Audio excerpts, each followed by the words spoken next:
Good morning everyone, welcome to Siddharth biology class. आज हम देखेंगे केमिस्ट्री के एक फ्रेश चैप्टर को, chapter number 3, classification of elements and periodicity in properties. तो सबसे पहले हम इस जो टॉपिक है इसको हम एनालाइज कर लेते हैं कि what is classification of elements and what is periodicity in properties. तो जैसा कि हमने बायोलॉजी में देखा था, classification is arranging method of substance on the basis of similarities and dissimilarities. अगर हम एक एग्जांपल की बात करें तो अगर हम एक घर की बात करते हैं तो घर में डिफरेंट टाइप के क्या होते हैं, रूम्स होते हैं। It may be kitchen, living room, bedroom, store room, जहां पर हम अलग अलग चीजों को क्या करते हैं, क्लासिफाई कर देते हैं। किचन में हम क्या रखेंगे, अपने फूड फॉर्मेशन के यूटेंसिल्स को। बट पर्टिकुलर क्या होता है, किचन का एक जगह होता है, वहां पर डिफरेंट टाइप की जो यूटेंसिल्स होते हैं, लाइक बर्तन हो गए खाना बनाने की, उन सब की अलग से क्या होती है, अरेंजमेंट होती है। सिमिलरली अगर हम स्टोर रूम की बात करें तो वहाँ पे हम चीज़ों को स्टोर करके रखते हैं। अगर हम बेडरूम की बात करें तो वहाँ पे हम क्या करते हैं, स्लीपिंग की वर्क करते हैं। तो हम क्या बता रहे हैं, एक प्रॉपर घर में हर चीज़ें क्या होती है, सिस्टमेटिक अरेंज होती है, जहाँ पर हर चीज़ों का क्या होता है, फंक्शन होता है। सिमिलरली जब हम केमिस्ट्री में एलिमेंट्स की स्टडी करते हैं तो उस स्टडी को इजिली बनाने के लिए हमने क्या किया, एलिमेंट्स को डिफरेंट टाइप के प्रॉपर्टीज में डिवाइड कर दिया और हमने एक टेबल का फॉर्मेशन किया जहां पर हम एलिमेंट को उनके प्रॉपर्टीज के बेस में क्या करते हैं, डिवाइड करते हैं। This is known as classification. Classification क्या है, एलिमेंट्स को उनके सिमिलैरिटी और डिसिमिलैरिटी प्रॉपर्टीज के बेस में हमने क्या कर दिया, अलग अलग ब्लॉक में डिवाइड कर दिया। This is S block, P block, D block, F block. अब आ जाते हैं पीरियोडिसिटी। पीरियोडिसिटी मतलब क्या होता है, तो physical and chemical properties are repeated after a regular interval. जब हम पीरियोडिक टेबल को देखते हैं तो हमको एक रेगुलर इंटरवल में जितने भी सब एलिमेंट्स आते जा रहे हैं उनमें फिजिकल और केमिकल प्रॉपर्टीज क्या हो रही हैं, रिपीट होते दिखते हैं। फिजिकल प्रॉपर्टीज एग्जांपल उनके ऑर्डर, टेक्सचर, उनका मेल्टिंग पॉइंट, उनका बॉइलिंग पॉइंट। और केमिकल प्रॉपर्टीज मीन्स क्या हो जाएंगे, उनकी reactivity with other substance, other elements, reduction, corrosion और ऑक्सीडेशन। इस टाइप की जितनी भी सब प्रॉपर्टीज है वो क्या हो जाएंगी, केमिकल प्रॉपर्टीज में आ जाते हैं। तो हम देखते हैं पीरियोडिसिटी में फिजिकल और केमिकल प्रॉपर्टीज एक अल्टरनेट रेगुलर इंटरवल के बाद क्या होते हैं, रिपीट होते हैं। तो नेक्स्ट हम देख लेते हैं पीरियोडिक टेबल। जैसा कि मैंने आपको बताया कि हमारे घर में पूरी चीजें क्या होती है, सिस्टमेटिक होती हैं। सिमिलरली केमिस्ट्री में हमने एलिमेंट्स को क्या किया, सिस्टमेटिक उसको डिवाइड किया है। ये जो सिस्टमेटिक डिवाइड बन के जो टेबल कहलाता है वो कहलाता है पीरियोडिक टेबल। यहाँ पे जो पीरियोडिक टर्म है यहीं से आया है कि एक रेगुलर इंटरवल के बाद एलिमेंट्स के फिजिकल और केमिकल प्रॉपर्टीज क्या होते हैं, रिपीटेड होते हैं। What is periodic table? It is a table which classifies, या फिर बोल सकते हैं arrange element in such a way that element with same properties are kept together and elements with dissimilar are separated। Means periodic table में क्या कर रहे हैं, हम ऐसे एलिमेंट जिनके प्रॉपर्टीज क्या है, सेम है, उनको हम क्या रखते हैं, साथ में रखते हैं। और ऐसे एलिमेंट जिनकी जो प्रॉपर्टीज है वो डिसिमिलर है उनको हम उनके साथ वाले एलिमेंट्स के साथ क्या करते हैं, अरेंज कर दिए। इससे बना टेबल क्या कहलाता है, पीरियोडिक टेबल। अब पीरियोडिक टेबल की हम ओरिजिन देखें या फिर बोल सकते हैं हिस्ट्री, तो ये डायरेक्ट टेबल के फॉर्म में नहीं बना जो आज हम पढ़ते हैं, ये धीरे धीरे क्या हुआ, डेवलप हुआ है। तो अब हम देखेंगे हिस्ट्री ऑफ पीरियोडिक टेबल।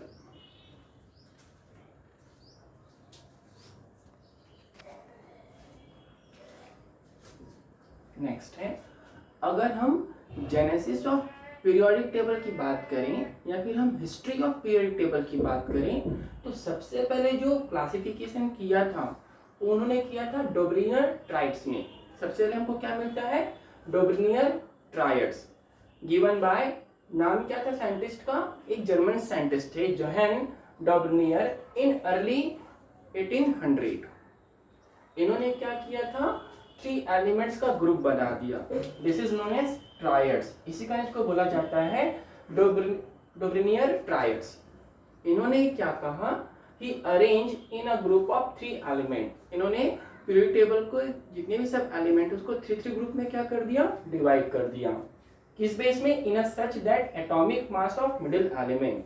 जब उन्होंने एलिमेंट्स को 3 के ग्रुप में डिवाइड कर दिया तो उन्होंने ये देखा कि जो टर्मिनल एलिमेंट्स हैं उनका जो एटॉमिक वेट है वो मिडिल एलिमेंट का क्या होता है, एवरेज होता है। मींस मिडिल का जो एटॉमिक मास है वो टर्मिनल एलिमेंट्स के क्या होते हैं, एवरेज होते हैं। For example A B C, यहाँ पर बी कैसा है, मिडिल है, बी कैसा है, मिडिल है। और ए और जो सी एलिमेंट है दिस इज टर्मिनल एलिमेंट। तो उन्होंने ये नोटिस किया कि ए और सी का जो एटॉमिक वेट का जो एवरेज है वही किसका होता है, वेट मिडिल एलिमेंट का।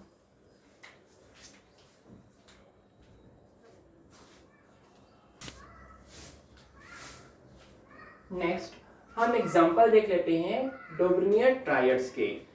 लिथियम, सोडियम, पोटेशियम एक ही क्या होते हैं, ग्रुप में आते हैं। जहां पर लिथियम का जो एटॉमिक मास है वो कितना है, 7, सोडियम का 23, पोटेशियम 39।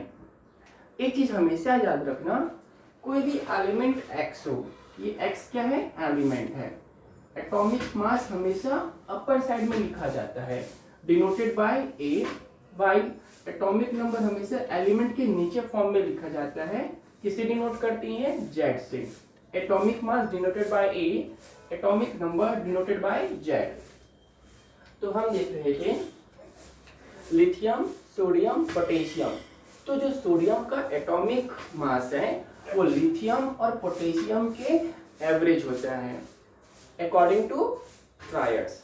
कैसे, तो सोडियम को हमने फाइंड आउट किया, लिथियम पोटेशियम टर्मिनल क्या है, एलिमेंट है, 7 + 39 अपॉन 2, 7 + 39 क्या हो जाते हैं, 46। तो हमें आंसर क्या मिला, 23।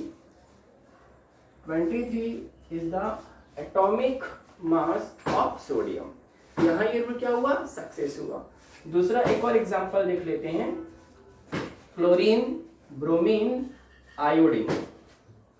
क्लोरीन का एटॉमिक वेट है 35.5, ब्रोमीन का है 80, आयोडीन है 127। सो क्लोरीन प्लस आयोडीन का एटॉमिक वेट इक्वल टू कितना है, 162.5 अपॉन 2। जब इनको सॉल्व करते हैं तो हमको क्या मिलता है, रेशियो 81.5। यहाँ भी हम उसको राउंड फिगर में ले लेते हैं, अप्रॉक्स 80। यहाँ पे रूल क्या हो रहा है, फॉलो कर रहा है। पर यहाँ पे कुछ ड्रॉबैक थे जिसके कारण ये रूल क्या हुआ, आगे कंटिन्यू अपने आप को इम्प्रूव नहीं कर पाया। देखते हैं इसके क्या क्या ड्रॉबैक्स हैं।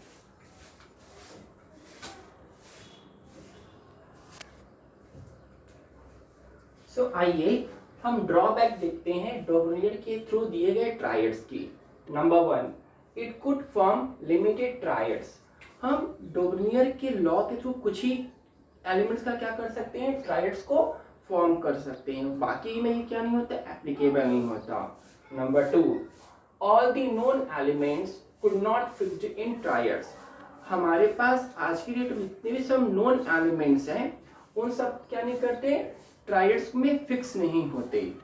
नंबर 3, इसका मेजर क्या था, ड्रॉबैक था, इसके कारण मेजर क्रिटिसाइज हुए कि ये सेम ग्रुप में ये लॉ क्या नहीं होता, ओबे नहीं होता। In the same group law was not obeyed. जैसा कि हम जानते हैं फ्लोरीन, क्लोरीन, ब्रोमीन, आयोडीन एक ही ग्रुप को क्या करते हैं, बिलोंग करते हैं। अगर हम फ्लोरीन, क्लोरीन, ब्रोमीन के बीच फ्लोरीन का क्या देखें, एटॉमिक वेट, तो फ्लोरीन का कितना होता है एटॉमिक वेट, 19, ब्रोमीन का होता है 80। इसको सॉल्व करने पे हमको आंसर कितना मिलता है, 49.5। पर एक्चुअली क्लोरीन का कितना होता है, 35.5। तो यहाँ पर हमको एक मेजर डिफरेंस क्या होता है, देखने को मिलता है। पर इसी को जब हम आगे लेके जाते हैं फ्लोरीन, ब्रोमीन, आयोडीन, जिसको भी हमने सेकेंड एग्जाम्पल में सॉल्व किया था, तो वहां पर जो ब्रोमीन का एटॉमिक वेट है अप्रॉक्स 81.5 क्या होता है, राउंड फिगर के आसपास आता है। बता ये तो कोई बात नहीं कि पहले ओबे नहीं हो रहा है, बाद में ये चीज ओबे हो रहा है, जिसके कारण ये जो ट्रायड्स थे ये क्या हो गए, पैरेड हो गए।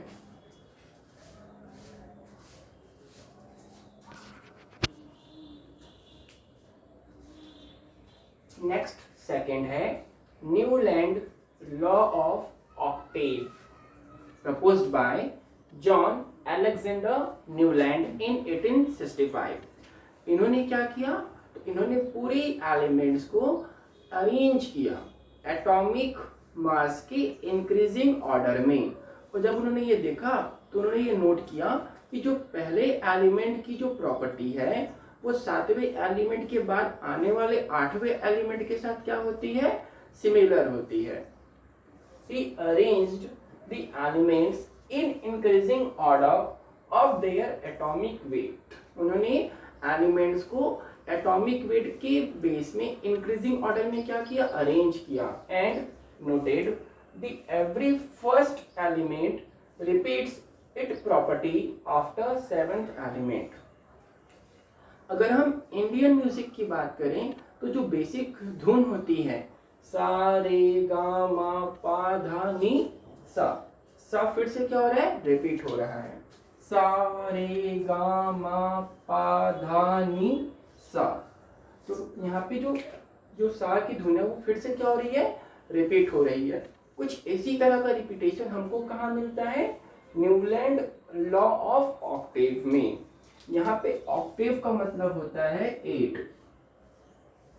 ऑक्टेव का मतलब क्या होता है, 8, जहां पर हमको जो फर्स्ट एलिमेंट की जो प्रॉपर्टी है वो अपने आने वाले सातवें एलिमेंट के बाद जो 8th एलिमेंट है उसके साथ क्या होता है, ये सिमिलर होता है। फॉर एग्जाम्पल देखते हैं,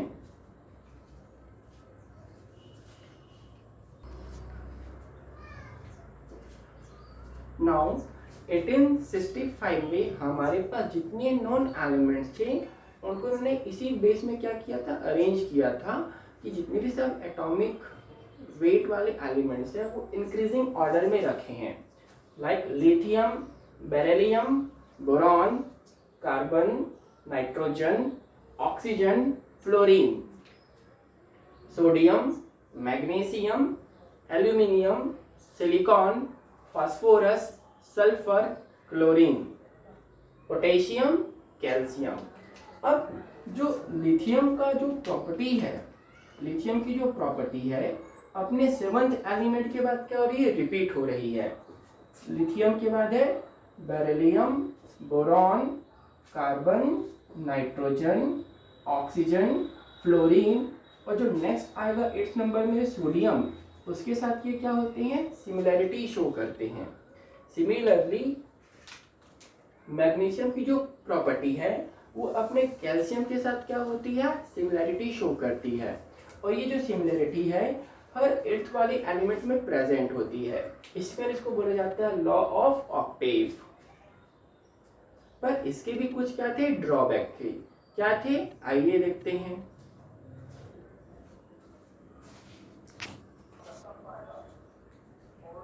नेक्स्ट है drawback of law of octaves. Number 1, not applicable after calcium.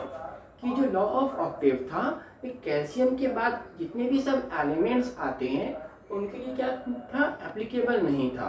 Second point, 1865 के एरा में हमने नोबल गैस को क्या नहीं किया था, डिस्कवर नहीं किया था। Noble gas also known as inert gas because this gas are not reactant with any substance या फिर any elements. Noble gases are helium, neon, argon, krypton, xenon, radon. ये जितनी गैसेस हैं इसको हम क्या कहते हैं, नोबल गैस। फिर आ जाता है कि जो ये लॉ ऑफ ऑक्टेव था ये लाइटर एलिमेंट्स के लिए क्या था, एप्लीकेबल था, यूजफुल था।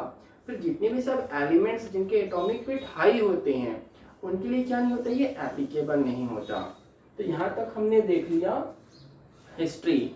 नेक्स्ट क्लास में हम देखेंगे मेंडलीव्स पीरियोडिक टेबल।